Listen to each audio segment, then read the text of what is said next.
A little bit about me. My name is Jenn Lishansky. I'm the Chief Engagement Officer at Be Social Change. Be Social Change is an organization dedicated to helping people make their greatest impact in their career. A little bit about what brings me to today's conversation in networking. I have a long career in organizations that are trying to facilitate dialogue. And one of the most important things I have found is that collaboration is required in every field and in most activities having to do with work, whether it's getting a job, being in the job, or helping grow your career within an organization. Being able to network is going to be imperative. Being able to network is also how we reach across lines of difference and try and forge forward solutions. So networking is something that is very near and dear to my heart.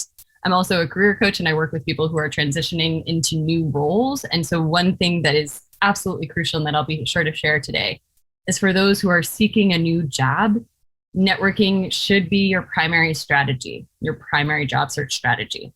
And I say that and oftentimes scare people, but we're going to talk about how to make it much more simpler and we're going to demystify some of the things that come with networking today.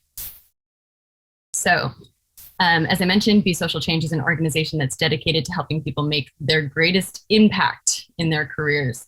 And we do this through events, webinars just like this, networking conversations, how timely, as well as through online content and membership. So we have a member directory and private LinkedIn group for all of our community to come together and continue finding points of collaboration or networking, really.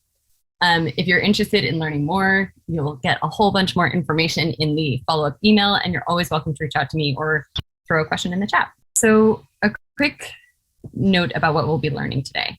We're going to focus today on key strategies for building your network. Now, we're going to talk about this both online, because many of us have been impacted by the COVID-19 pandemic and are still working from home or are not able to go out into in-person networking events. We'll also touch upon how to do so in person. And so depending on what it is that you're looking for, a lot of these strategies translate across. And we'll also spend a lot of time talking about how to outreach people, which is helpful regardless of whether or not you're going to meet them in person.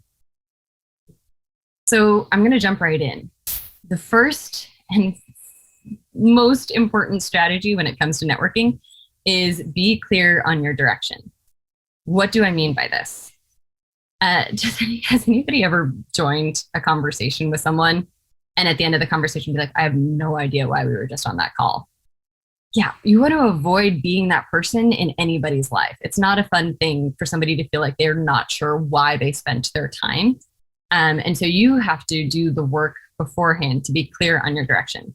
That means knowing what you want and where you're looking to go. If you're in an exploratory phase of your career and trying to figure out what comes next, that can be your direction, but you have to be honest with people about that and not say, like, I'm dedicated to becoming an iBanker, and then the conversation makes clear that you're not. So you got to be clear on what you want and where you're looking to go. So your why is a combination of your purpose and your values. What do I mean by this?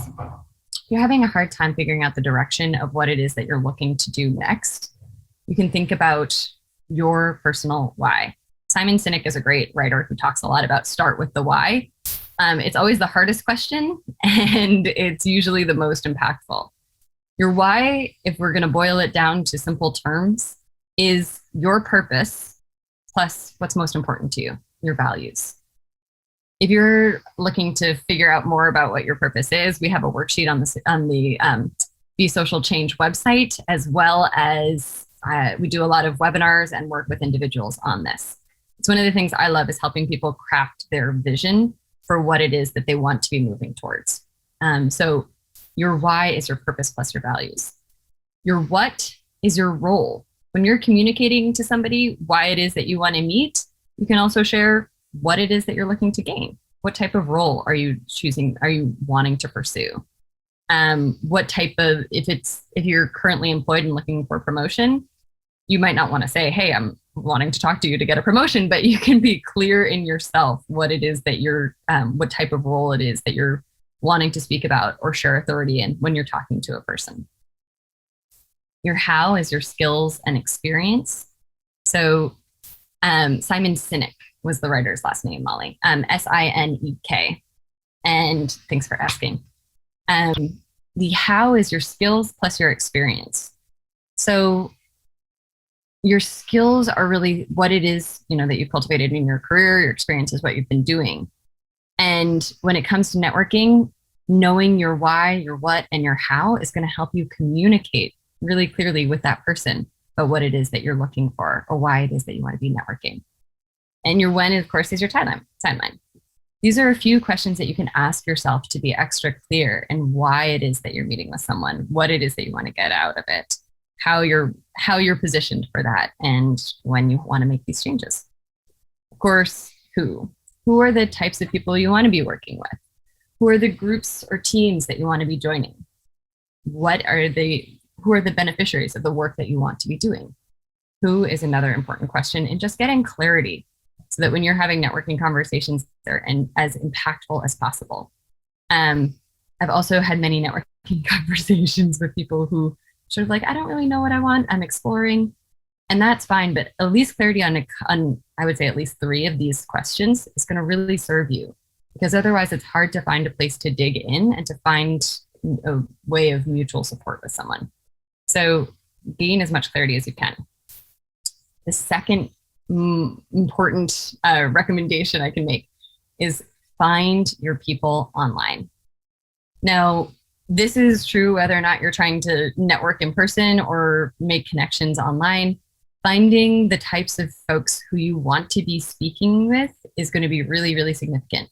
There are fantastic digital communities out there across social media platforms, whether it's Facebook groups, LinkedIn groups like ours, Discord. Like, there's a whole bunch of platforms out there, and each one has forums for like really niche groups of people. So once you have clarity on any of those topics of, your why, what, where, when, how, then you can really think about, okay, where can I find the people I'm looking to work with? For example, I work with a woman who works in schools, and she wanted to launch a program for middle school students. And so she started finding online communities and forums of moms of teenagers. And there are a lot of them out there. And through that, she was able to make really great connections just by finding the right digital communities. Facebook groups, as I mentioned, should not be overlooked. When you are going onto a Facebook group, it's really easy to want to just spend as little time there as possible. And I have to say that part of your networking strategy will be incorporating a little bit more time to show up with generosity. Thinking about when you go into that Facebook group, you're not just posting what it is that you want and leaving. How can you look at what other people have been sharing?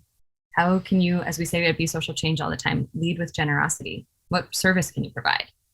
So thinking about when you're engaging in these groups, that in order to find the right people, you also need to invest in something for them. That will be really, really important versus just trying to be extractive of any online forum that you find. Slack groups are another one. Ladies Get Paid is like a famous Slack group. If anybody's heard of it, it's a place for women identifying entrepreneurs and professionals to come forward and share resources. There's dozens of Slack groups. Now, if you're like me and don't love the notifications that come with Slack, you can turn them off and just join once in a while. That's okay. But think about, there are plenty of groups, and simple Google search usually is what will reveal them. Slack groups related to whatever it is that you're looking for. LinkedIn groups. I have a lot to say about this because we just launched our LinkedIn group. It's really fantastic. Thinking about LinkedIn as a platform where a lot of the professional information that you want to be leading with is a click away, right? So as much as possible, LinkedIn group is going to serve you as a place to make professional connections. It's pretty simple that way.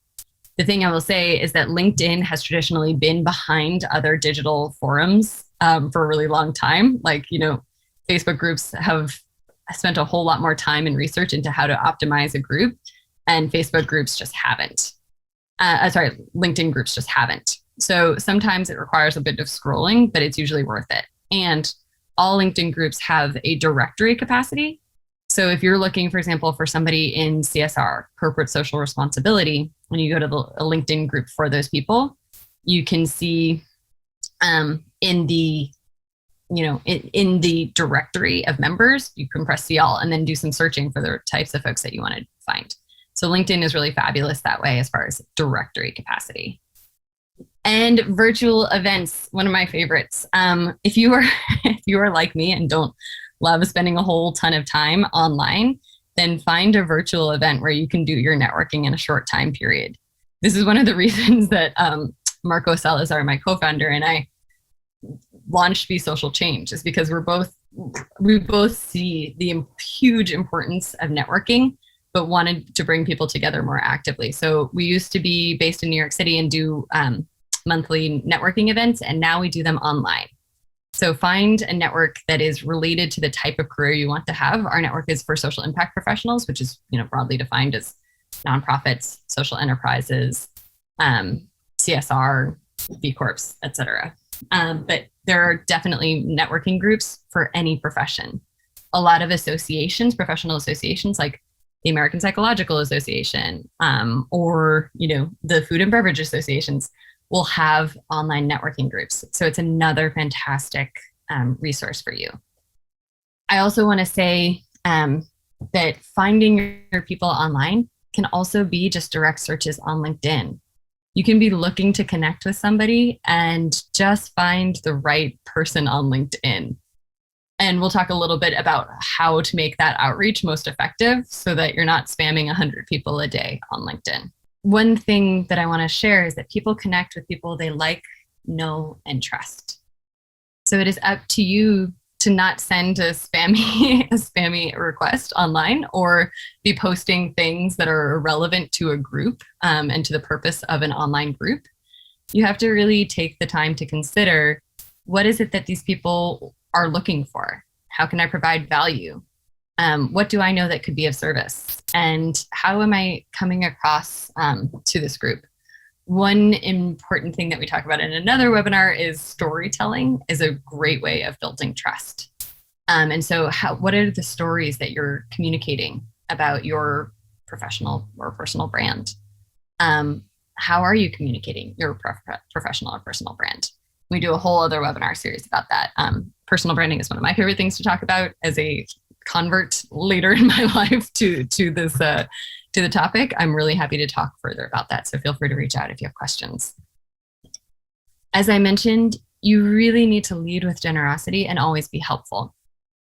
Imagine going into a conversation that somebody's asked you to have, and then they make exclusively other asks of you, and they don't give you space to show up in any capacity for what it is that would benefit you.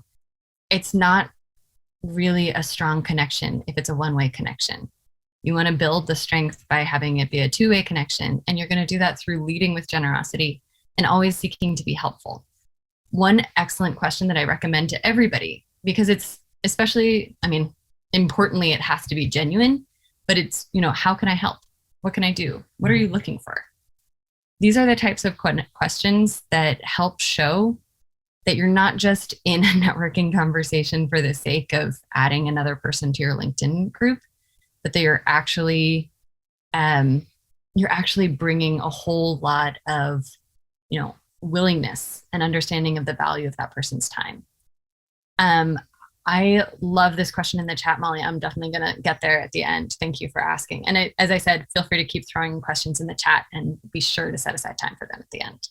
The other important thing is to make a specific ask of individuals or a group. A networking conversation oftentimes feels ambiguous in its purpose if there's no actual ask made. Now, there's 2 points at which an ask is important. One, when you're reaching out to somebody and seeking to connect, if it's like a one-on-one LinkedIn request, or maybe it's through a Facebook, direct message, you need to be specific about your ask, not just like, hey, it's really great to connect. Would love to stay in touch. That's not really a direct ask. If you want to speak to somebody to understand a little bit more about their expertise and why they're doing what they're doing or their experience of it, then it's important to say, hey, I'd really love to set up a time to speak. Are you available XYZ, at these times? Make an ask when you're first talking to someone, and then also make an ask during the networking conversation. It goes counter to what a lot of us learn and feel kind of like nervous about making a request of someone. But it's actually more important in a networking conversation because so often people want to be showing, if they're giving you their time, they want to be able to support you. And people can always say no, but if you're not asking them of anything, then they're not sure why you've taken their time, right? The most precious resource they have.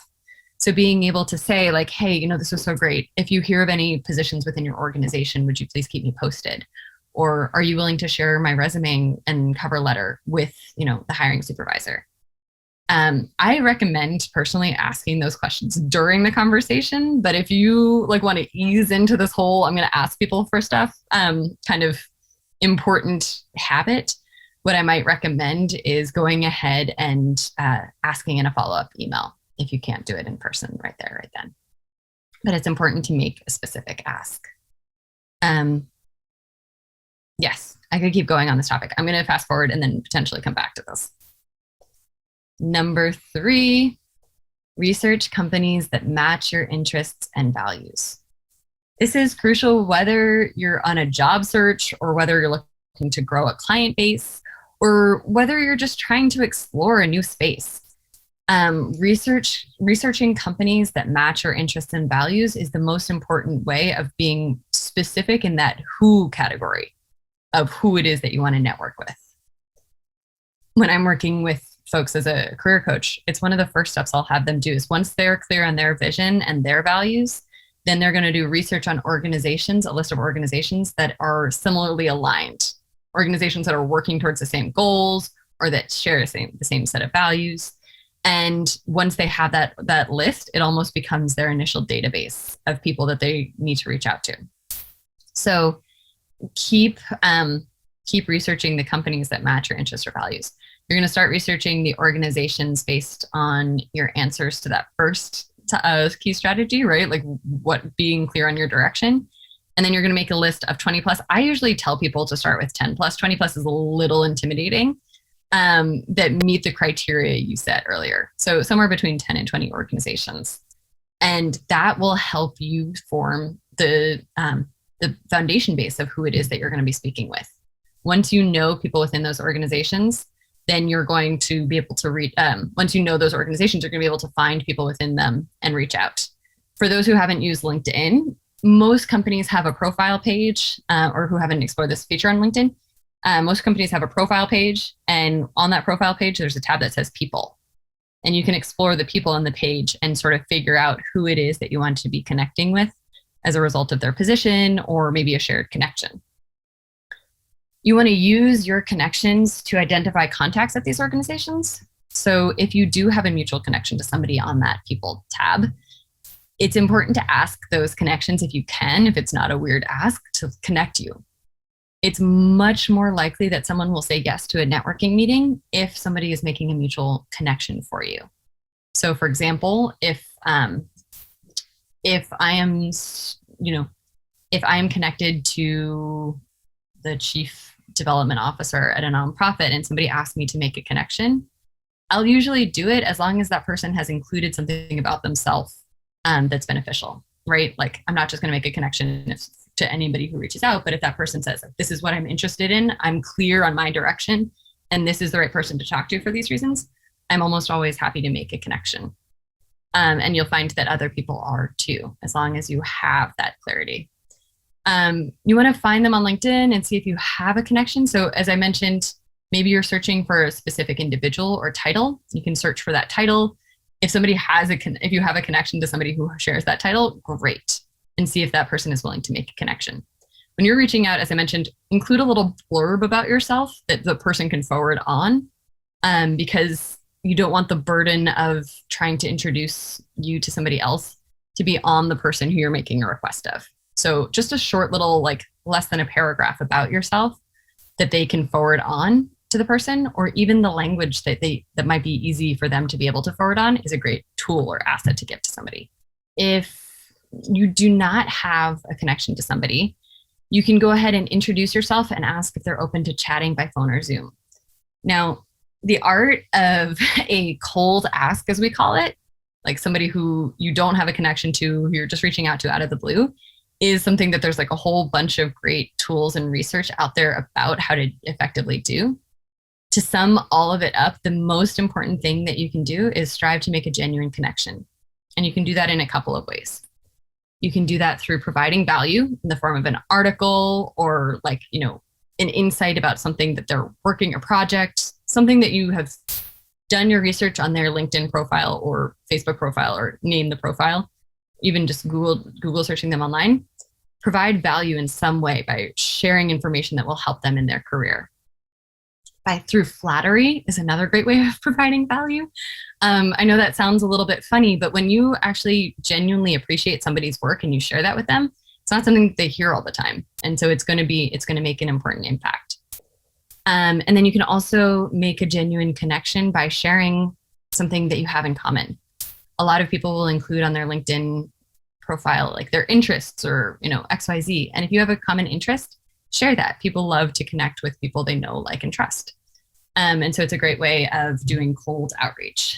You asked a great question, Madhu, that I'm going to actually address here right now, which is how can you do that when they are higher up in the company hierarchy? So a couple of things. It's usually best to try to outreach people who are not senior leadership or not even director level. Even if you're seeking a director level position, try and network with someone at a manager position or below within an organization. And the reason is that those people will have more time on their hands to speak with you, and they'll be more genuine about what the experience of working in that organization is actually like. I don't know if anybody's had this experience, but CEOs or chief executives are usually trying to represent their organization in the best light, and therefore might not be sharing like, man, they really expect you to be on the weekends, because it's not what they're thinking about. So you'll get better insights from not reaching out to people in that top of the hierarchy. Now, if, for example, you're looking for like clients and you know that the people who you need to be speaking to are at the top of a company's hierarchy, you have an extra burden of proof to provide value in the outreach and express the value that you can provide to them through a networking conversation, right? Like, hey, in just a couple of in a short conversation with me, I can really help you get clear on the most effective strategies for XYZ. Or a couple of, people have said that a couple of minutes with me is like, an hour of deep professional development leadership time. Make clear what it is that people, the value that you can provide in talking to somebody at that higher level, because they will treat their time even more guardedly. So moving on to the fourth key strategy for networking, it's understanding our new reality, right? The COVID-19 pandemic made networking a very different situation than we've ever experienced before. International networking is a thing, national networking. You do not have to share a room or a common space with people. And for most of us, we've been pretty isolated during this time. And so people are more willing to connect than ever. They want to be helpful because it's part of how we feel agency and how we can feel beneficial about what it is that we're doing. People want to genuinely help you. If you are clear on how they can help you, then you're making their lives easier. As I said, they want to be connected too. A lot of us are looking for like a pseudo team while we're working from home.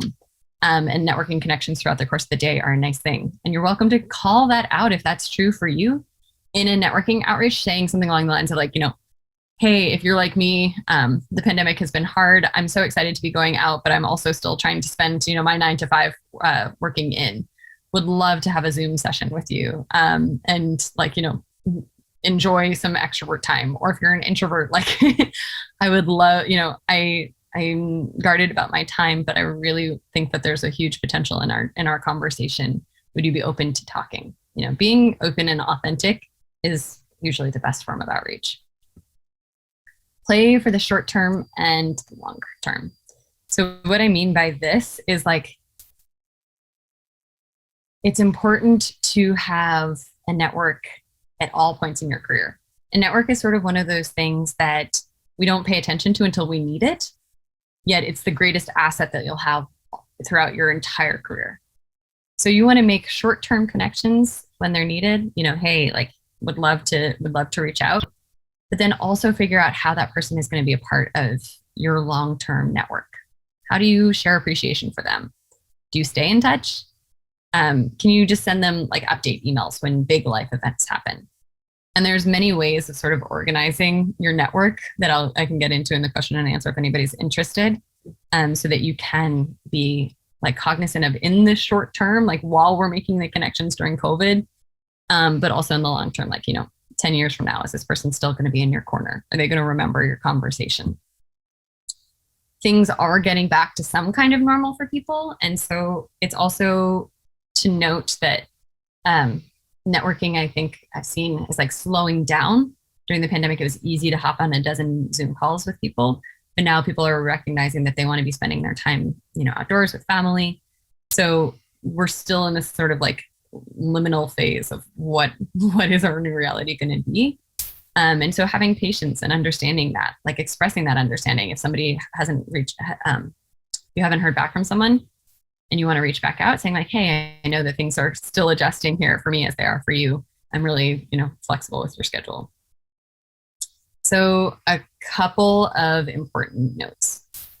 As I mentioned at the beginning, networking conversations that seem to have no purpose or like almost seem perfunctory, people are just doing it so that they can say that they've networked, are a real drag. It is on you to make a personal connection. And you can do that in a bunch of different ways. Number one is just by being open and honest and genuine with yourself, and with the person that you're talking to. I think one of the beautiful things about how we've learned to work through the pandemic is that people are recognizing more and more that we're all people who have things like dogs and children who might be interrupting at any moment. So it's okay to bring your personal side to the conversation. Practicing curiosity about the other person is so important. Oftentimes in the networking conversation, we'll treat it as an interview. And so we're waiting for the person to ask us a ton of questions, but we also want to know about that person and we want to ask them a ton of questions. So it's important to make it a two-way conversation, right? It shouldn't be that one person walks away knowing everything about the other person and the other person knows nothing. You want as much as possible to make a genuine connection and a memorable one. And again, stories are probably the best thing to share when you're trying to make a memorable connection. So I'm happy to share further resources about that for anybody who's interested. But it is really on you to make a personal connection. Bring yourself so that you're not treating a networking conversation like, this thing where now you have a new LinkedIn connection. Treat it like you really want to know the person. And if you don't, then don't network with that person, or keep it really short. Like, hey, can we hop on a 10-minute phone call to talk about the specific role at your organization? I think I'd be a great fit. If you're doing that, by the way, you probably are going to want to know the person if they're going to be your teammate. So again, making like a genuine connection as often as possible is going to serve you. A few bonus tips here. As I mentioned, when it comes to outreach, you want to keep it short. Define your value proposition, like define what it is that you're bringing to the conversation, communicate your value, and make the ask. As I said, a lot of people will just say like, I would love to connect. And that's not an ask. It's not clear what it is that somebody is going to, like what being connected means. If you want to talk to somebody, you got to schedule the time. If you're having a challenge figuring out your value proposition, it's on you to get in touch with what are the skills that you will bring to an organization, to a team, to a client, to a person, right? Like really being clear on what your proposition is important. And it's one of the things I love working with people on. We also have a fantastic coach who's part of the Be Social Change coaching team who does strengths-based coaching for people. And so she helps you figure out what's your unique strengths DNA that you're going to bring forward. And so I'm happy to make connections to her where possible too. You got to personalize your outreach as much as possible. If it feels like something that's been copied and pasted, I never respond to those. But if somebody has made just the tiniest bit of effort to be clear that it's for me, like, hey, Jen, how are you doing? How are things at Be Social Change? Great. I know that it's specifically for me and it's not just something that's been copied and pasted. Now, if you're reaching out via email, I'm going to drop in the chat actually, an amazing resource for anybody who feels like LinkedIn hasn't been successful for their outreach. Go to hunter.io. And what this is it's a website that allows you to search for email addresses based on the URL of the company they work for. It's a little bit tricky to explain, but just put the URL of the company where somebody works and it'll show you the recipe for email addresses, first initial dot last name at company.com. And you can outreach there. So that way you can also personalize your subject line. A few ways of personalizing your subject line include putting the person's name on it, or sharing something that's clear about them, putting their company name in it. So there are lots of ways of personalizing that subject line. And as I mentioned, always have a clear call to action. Can we schedule a time? Would you like, my page? Would you provide an endorsement? Will you do XYZ? This isn't going to be an important way of ensuring that that there is a next step, that it's clear to everybody what a win would be. And this is one of our favorite pet peeves at Be Social Change is when people say, "Can I pick your brain?" It's an icky phrase, right? Picking somebody's brain when you think about it isn't great. It also denotes it it's immediate flag for people that it's going to be a one-way conversation. If I'm saying I'm going to pick your brain, then I'm just sort of making myself available to you to extract knowledge. And that's not a genuine connection. That's sort of just showing up for somebody and being yeah, here's the information that I could share. Do I really want to spend my hour long describing to somebody my task? Not really. And follow up once or twice in about 4 to 6 days. It is fine to follow up. People often ask me nobody got back to me. I said, do you follow up? And they're like, no, it's totally fine to follow up. In fact, it will help people, and it helps people know too that you care, that it wasn't just a out of nowhere ask. Follow up indicates that kind of dedication. So I'm going to take a big deep breath because I talk very fast and invite you to put into the chat, what was your biggest takeaway from today? What was one thing that you're going to integrate into your networking moving forward? It helps us kind of continue to hone what is the best content to share with you. And I'm also just curious what stood out to you. Molly says, make a specific ask. Mary says, being more intentional overall. Michael says, I need to add a bit of structure, clarity on your what, why, and how. Yes, I think that's huge. Madhu shared, present a value proposition, Hunter.io, and try to connect with the same level employees. The ask and knowing what my why and when in networking, using LinkedIn more consistently. Ashley, yes. I'm so tempted. I'm just going to include in the follow-up email a LinkedIn audit. This is something very basic that I've worked on. It's not a thorough audit, but it will help you make sure that your LinkedIn page is as good as it can be for the type of connections that you want to make. Leading with generosity, love it. Yes, Tessa, I feel the same way. Aparna shared, networking is a two-way street, especially when we want to build genuine connections. If from this conversation people make more genuine connections, it will be a total victory. I'm so grateful to hear that, Aparna. Connecting with the same level employees. Yes, bad experience with trying to connect with the VP in the past. Yeah, they don't like to give away their time. They're really not about it.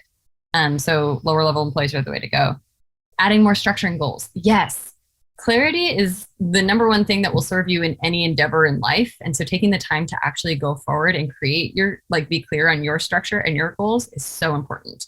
You can get that through a whole lot of introspection, taking a step back from what you're currently doing, working with a coach, and also just having touching in on what it is that is unique about you, what it is that you love, being intentional about your personal journey versus the goals that other people have shared with you. And Heather shares, following up and overcoming a fear of rejection. Wow. Yes, rejection is a great term, Heather. It is hard to be rejected in a networking conversation. It's hard to be rejected anywhere. And the reality is that it's never personal. Unless there's been something really weird, usually if somebody doesn't want to network with you, it's because of time. That's exclusively it. If somebody doesn't want to network with you for another reason, that's something that you got to look at on your profile and your personal branding and how you're presenting yourself. but it's almost never personal. And so remembering that as much as possible. And Diana shared making a specific ask and searching for groups on LinkedIn. Yes, such a good thing to do. So a couple of notes about where you can go from here. You can become a Be Social Change member for just $79 a year. Our membership basically enables you to be networking with people in the social impact spaces throughout the course of the year. We do a bunch of, we do monthly member mixers for our membership community, which are really fun facilitated networking events. I personally love facilitated networking because it makes it really easy to know exactly where to jump in and what questions to cover. So I just want to say, if you can find facilitated networking, 2 thumbs up. So now I'm going to get to the Q&A. I recognize that it's 10:44. If you need to hop off, thank you so much for joining, and you're welcome to reach out with questions via email, but I am going to go through the chat and get to everybody's emails now. I get to everybody's questions now. Molly, you asked a great question. I'm not sure, as a bit of an outsider, what I might be offering to the spaces I'm trying to be a part of. I feel you. Getting clear on your value proposition is the most important thing. So it's really easy to be hard on ourselves and say, like, I don't know what I offer to the space. I'm not sure what I could do. But figuring out how to translate your skills into things that are solve the problem of an organization or a space or a group of people is huge. The world operates based off of, like, you know, we all have things that we're finding challenging, and all of us are like the puzzle pieces of the skills, the knowledge, the experience, the values, the virtues that we can bring. So being as clear as possible on that. If anybody wants support with this, I really do recommend coaching with Christine. I will, with Christine, who's a member of our coaching community. She's awesome, and she does strengths-based coaching that, like, you know, impacted the way that I work deeply. So I recommend that to anybody who's really struggling with their value proposition. Molly asked, is it possible to shadow someone else's job to learn about it in the Zoom era? This is a really interesting question. I think it is, but you'd have to have a really good connection with somebody to make that ask. That being said, go for it. Or feel free to ask somebody. That's a wonderful, wonderful ask after a networking conversation. Hey, I'm still trying to learn about this. Would it be okay if I just kind of like shadowed you on Zoom? Or, like, you know, join, like, was a silent listener in a Zoom meeting where there's not sensitive information? It was a fun one. I'm looking for more questions here. Sophia asks, how could I organize my LinkedIn contacts? Ooh, this is such a good one. So there's a couple of ways of organizing your network. LinkedIn is usually a good one because it allows you, your connections show up based on when you friended them. Like, you know, it stays in the timeline of when they were added to your profile. So if you're looking for someone, you can sort of go to your connections and then see people who like you connected with last year or you connected with this year. And so there's a bit of intrinsic organization on the platform itself. That said, if you're like me, I don't often visit my own LinkedIn connections. I'm looking at other people's. And so I have different databases where I organize my contacts. Some of them are just Google spreadsheets for specific topics. But one of my favorite tools is something called nimble.com, or Nimble. It's like a personal database. So you're allowed to, like, it enables you to add contacts and then sort of track what conversations you've had with them. You can integrate it into your inboxes. Usually for Gmail, definitely, I think for Outlook as well, so that it actually pulls up the conversations you had with that one, with somebody, or like lets you know when you had your last outreach. It can also prompt reminders of when you're supposed to reach out to somebody again. I think it's a great way to do it. This is just a fun tip. One of my favorite things are really good networkers will do like appreciation posts at specific times during the year. And, like, you know, on International Women's Day, they'll tag the people they've networked with for like the first quarter. And on Labor Day, they'll like tag everybody they networked with over the summer and say, like, hey, you know, happy Labor Day to all of the awesome people who I've had the chance of connecting with. Hope you're enjoying your summer since we spoke. And then tag them in a LinkedIn post. It's brilliant. It, like, is very little effort and it's brilliant. So that's just a little hack. How important is video for digital networking one-on-one and also like in a governance situation? I'm probably the wrong person to ask. I avoid Zoom conversations at all costs because I don't think they're where we show up. I like to have a phone call where I can like show up with all of me versus like trying to like be conscious of what my face is doing. I get tired being conscious of what my face is doing for so many hours a day. So I'm the wrong person to ask. I would say digital networking is usually a great thing to have video for. When we do our facilitated networking events, we like encourage people to come onto video because it's a much more effective way of like, making a connection when you're in a small group of people. You want to know who it is that you're talking to and you've joined a Zoom event. But if you're scheduling, a call with someone, it's fine to do a phone call. You can always like, I love people who are like, I don't know about you, but I'm tired of Zoom. Would a phone call be cool? I'm like, yes, always. I'm taking my first step to networking right now. I love it. Love that you're connecting in the chat there, Madhu. Tessa asked if connecting or reconnecting with a colleague and offering an article, flatter, etc. How and when do you also make an ask and tell them what you're looking for? In the same email. Again, it's super awkward. Like people are always like, wait, I'm supposed to ask for something? Yeah, people want to know why you're outreaching. If you're reconnecting with an old colleague, so like I grew up learning that like you should always reestablish a connection before you make an ask. So I would like reach out to a professor after college and be like, I hope you're well. What's going on in your world? And I wouldn't hear back from them. And then a week later, I'd be like, and can you write me a recommendation? You can do that. That is okay. But why not just make the ask right there and then? If the ask is something that like makes you feel uncomfortable to ask, you either got to get clear on whether or not it's because the ask isn't what you really need or want, or if it's because you, for some reason, feel like you're not allowed to make asks, in which case we got a whole lot more work to do, but it's all really fun work. Sophia, how can I organize my LinkedIn account? I got that one.